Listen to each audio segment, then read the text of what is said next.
Hello everyone. Apologize again for the delay in getting any content out, but I've just been so busy just with work and life and everything really. I just haven't had any time and I've had quite the buildup of back work to get to. And this, as you can tell, is me getting to it because there is a video. You're watching it right now, hopefully. So anyway, getting started.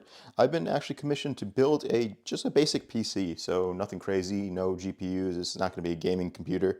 It's just going to be a computer just to use. And the main requirement for the system was it to be relatively fast, about around $500. And with a Windows 11 support. The main reason for this customer wanting to upgrade was that he want his old computer, which although technically could run Windows 10, just not officially. It has a Sandy Bridge i3, so it's definitely getting up there in age, definitely gotten his use out of it. But you want something that will be one, stable, two, able to run Windows 11, and three, fast. So hopefully I'm going to be putting together something that meets all three of those categories. I'm going to be reusing some parts for this build. I have another system that I got in back from somebody who doesn't need it anymore. It has a nice Lian Li case and a nice 850 watt gold Seasonic power supply.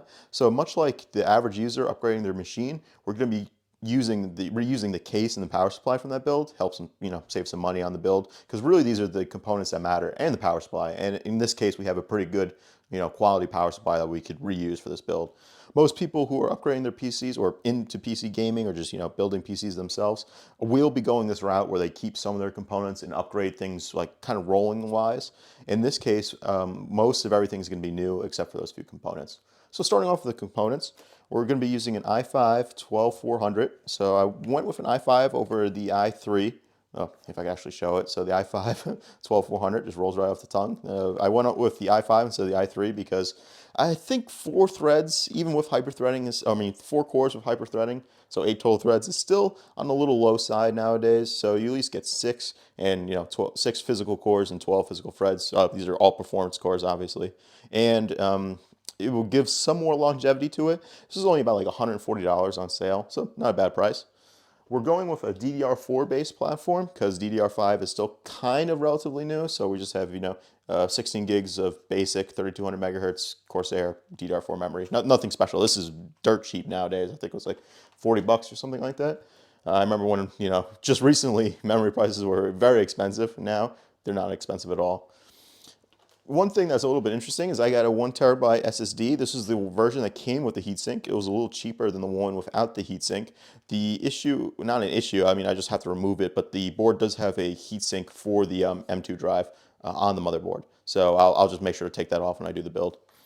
And speaking of the motherboard, we're going with an ASRock B660M Pro RS. This is a micro ATX board. The case will not be micro ATX, but I don't really think it matters. When we open it up, you can see why I picked it. It's got 4 DDR4 RAM slots, so you could always add, more RAM, another set of that RAM if you need it to in the future. It's got a full-fledged PCIe Gen 5 by 16 slot. So you could add a video card if you need to. And it, obviously they just slapped the sticker on it saying supports 13th gen, but I suppose it will also support the 14th generation, which will be, was it? I can't remember the code name. It's basically a refresh of the 13th gen. So, you have your Alder Lake, and then you had your Raptor Lake, and then 14th gen will be Raptor Lake Refresh. Sorry, it just rolls right off the tongue, right? So it gives you a little bit of longevity in this platform. You could always upgrade it, even as it stands right now. You could always put like a 13900K in it in the future if you need more cores and threads. But to start off with, this is a good set of components to really put together a pretty solid performing, generally used PC. Like I said, we're not going to be gaming on this. So let me go ahead and cut here. I'm going to bring out the system that I have to shuck the motherboard out of. It has an old AM3 Plus board in it, and I can show you that system really quickly just to see what I have to take apart first. So back in a second. Okay, and here I have the system open. Apologize if it's a little washed out. I had to turn the the ISO up to get some more light in here, just because it's kind of a more dark background with black paint and brown motherboard, so it's hard to get some natural light in here in my apartment. And you can see I have the soft boxes on, but even so, I'm worried that you guys might not be able to see this as well. But I also have my trusty flashlight just in case. Probably making it even worse right now, so maybe I'll turn that off. But all right, anyway, enough rambling. Here I have actually a 99FX Fatality Professional. This was my motherboard that I used in college, believe it or not. I built this system for somebody to use to do some GPU work. This is years ago, years ago. They had some GPUs they put in here. They were just testing some things on the GPUs themselves, and now they took the GPUs back and they gave me the system back. They said they don't need it any longer. So luckily it has a nice Seasonic, I think this is an 850 watt modular gold power supply, so that's a pretty quality unit. And luckily the board is all cabled up in a very similar way to the board that I ordered, so I won't have to do too much in terms of modifying and cable management. As you can see, I still have this old liquid cooler on it from my system. I don't even know if this works. I see a little rust on it. The system does turn on, it does work still. I'm gonna be taking out these drives too as well. I'm not gonna be including those in the system. And I'm gonna probably power off this motherboard. I might keep it, but I'm starting to get way too much junk in my apartment, so it's time to do some cleaning. So I'm gonna go ahead here. Let me see if I can show you the rest of the case. I don't know how well I can do this live. It's a LanLi case. I need to do some TLC on it. Just need to do some cleaning. It does have a USB 3 front port, audio ports, USB port, power button. So it's pretty basic. And it's nicely built. It's all metal, but I just need to do some cleaning. I need to fix it. Got a little dented up in shipping. Not too bad. I've already fixed most of them. I could barely kind of tell that it was. But there's a few more things I just need to fix up before I, resell it on. So I'm gonna go ahead and strip out all the components, and then we'll be back. So see you in a few. All right, so after about a half hour or two, about 45 minutes of work, I've gutted the case. I've cleaned it up a little bit. I've cleaned the fans. You might notice there's a 120 millimeter exhaust fan missing. That's where the AIO was, and I don't have the right screws as of yet. I might have to find them to mount the fan back. These holes here aren't standard size, so if you put a standard fan screw in there, it will just kind of like fall back down. So I'll figure out what to do there. But the 140 millimeter fan's fine, and I got this nice little a dust grate on it, so it won't get too dusty. I think there was a fan grill that was on this 120 millimeter fan originally that didn't work with the AIO when I built this system years ago. It's been a while. I removed all the other modular power supply leads we don't need for right now. I'll put them aside in like a box of spare parts. If you're curious, this case is a LanLi, if I could focus, PC A05FN. So that's the name of this case. It's pretty nice. It's, obviously basic. It's not like one of these modern RGB disasters, if I don't hit the camera. We have a 850 watt Seasonic gold power supply, like I said before, which mounts interestingly, oh man, I don't know, today's not my day, in the front of the computer, where, as you can see obviously, and they have a lead that comes from the back all the way wrapped around to the front where it actually plugs into the front of the power supply, and then the leads come out this way. So it makes it pretty compact, which is nice for this micro ATX board that we'll be putting in here.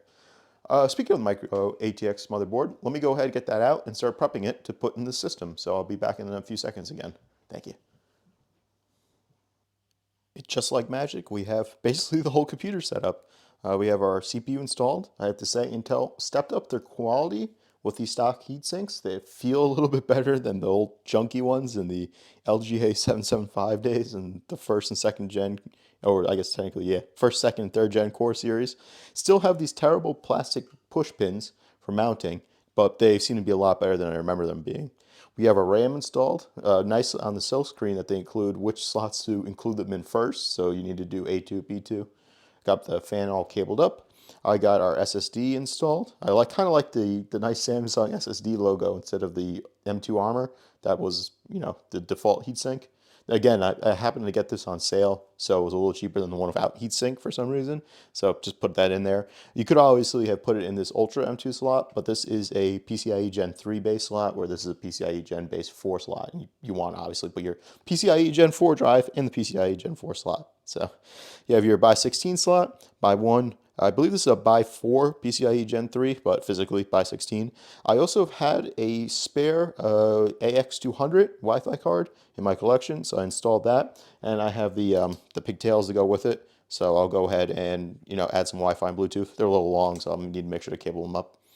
But besides that, we're good to go. I'm gonna go ahead and install the board into the computer, and we'll be back again in a few. All right, after a couple hours, I'm back. As you can see, we have a computer now. Very nice and neat. if I do say so myself, not to toot my own horn, but we got everything installed. I found what I needed to mount this fan. There was the original fan griddle here. If I could show you maybe a little bit. There was the fan griddle that came with the machine originally, and that's why I had those weird kind of like mounting holes. So that's all good, nice and solid. Also ran the Wi-Fi. The initial ones I showed you in the video, or the initial pigtails I showed you in the video, didn't work. They were for the older style, mini PCIe style. So I have these other ones. The only problem is the colors don't match, but I don't really think that matters too much.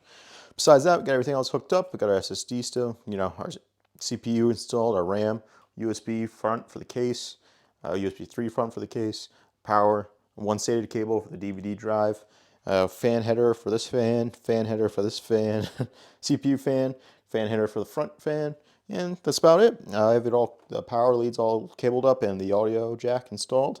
The only thing I couldn't find were the remaining I/O shields. I could have swore I put them somewhere, but I don't know. So there's 2 slots missing down here for where the GPU was. So I guess in the future, if they ever add a GPU, just slide them down. This bothers my OCD, but I don't know how much it'll bother the user's OCD. All right, I think that's about it. Let me go ahead and put the system fully together and boot it to BIOS and see if I, did everything right. And I'll see you in a few. All right, and now for the moment of truth. Let me go ahead and turn it on. No explosions yet, so that's a good sign. It's probably going to take a little while to post for the first time. It has to do memory training, figure out what kind of CPU is actually in there. And also, I need to make sure I have my monitor on. Oh, no, it's on. Yep, I'm getting signal. It's a good sign so far. I'm just using the integrated GPU. Oh yeah, perfect. Look at that, first try. And just gonna have to go through, I don't like these basic BIOS looks. There you go, it's more familiar. We got our i5 12400 with our 16 gigs of memory. Of course, I'm gonna have to set the XMP settings in the BIOS. It's all running at 2133 megahertz right now. And let's just see real quickly if we go into advanced. I'm guessing under NVMe config. Yep, we have our 980 Pro heatsink, 1 terabyte drive, and I should be good to go. I'm gonna go ahead and do my normal BIOS tweaks. I don't think you need to stick around for all of it. And then I'm going to install Windows 10. I mean, not Windows 10, Windows 11. Mine's still years ago. Okay, so if everything goes well, you should be back in a little bit with a install Windows 11. So, see you in a few. All right, finally, everything seemed to go just fine. Installed Windows 11. I also updated the BIOS system, made sure all the BIOS settings are correct, up to date. I changed some things, enabled some things, turned some other things off. I installed all the latest drivers. I've also checked a few things, such as making sure the computer sleeps correctly, the audio routing, and that's about it. It's really just good to go. I'm going to contact the user and say, hey, got your computer ready? Checked the DVD drive, made sure that worked too as well. And besides that, it's a perfectly fine system. And, it's a very basic one, but gets the work done. And a lot of people, they usually keep their case and power supply. So there's plenty of room for expansion on a system like this with a full-size PCIe slot, 850 watt power supply. You could make this a gaming PC, but in this case, it's just going to be a regular PC. So. All right, hopefully that was it. Hopefully that was it. Yeah, maybe some people are saying that. Well, hopefully you enjoyed it. Probably not, but, I guess I'll keep trying to make these as I can. I'm going to work on a laptop right now, which I'm going to film back to back. So we're going to get a 2-for-1 special. But until then, I'll see you all in the next one.